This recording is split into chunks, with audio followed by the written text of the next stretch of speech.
কোন মুসলিম যুবক কি ফজরের আজান শুনে নামাজ না পড়ে ঘুমাতে পারে? আবার দুপুর 12টায় ঘুম থেকে উঠতে পারে? দুপুর 2টায় নাস্তা করতে পারে? বিকেল সময়টা গার্লফ্রেন্ডের সাথে ঘুরতে পারে? আর সন্ধ্যাবেলায় বন্ধুদের সাথে আড্ডাবাজি করে, জুয়া খেলে, বারে সময় কাটিয়ে রাত্রে আবার এসে ইন্টারনেট চালাতে চালাতে 3টা 4টা 5টা বাজে, তখন ঘুমিয়ে যায়। এই হচ্ছে এখনকার যুব সমাজের আদর্শ। একটা অসুস্থ প্রজন্ম তৈরি করছি আমরা, অসুস্থ প্রজন্ম। বিগত মনে হয় 40-50 বছর থেকে একটা প্রজন্ম তৈরি হয়েছে বাংলাদেশে, স্পেশালি আমাদের মতো ইয়াং জেনারেশন যারা আছো, একটা অসুস্থ প্রজন্ম তৈরি হয়েছে। বাবাকে সালাম দিতে এদের লজ্জা বোধ হয়, ঘরে ঢুকে মাকে সালাম দিবে লজ্জা পায়, বাসার থেকে বের হওয়ার সময় দোয়া পরে বের হবে মনে থাকে না, চুলটা কাটবে রাসূল সাল্লাল্লাহু আলাইহি ওয়াসাল্লাম মতো না, ওদের আদর্শ নেই।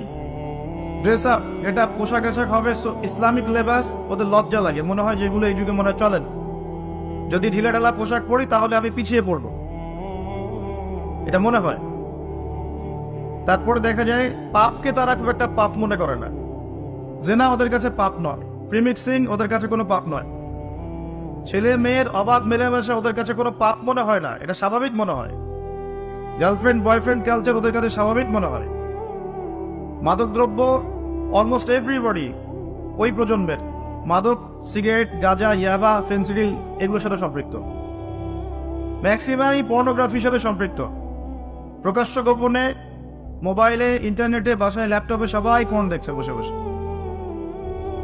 হ্যাঁ, রাত্রে পর্ন দেখে সকালে নামাজ পড়তে আসে। তারপরে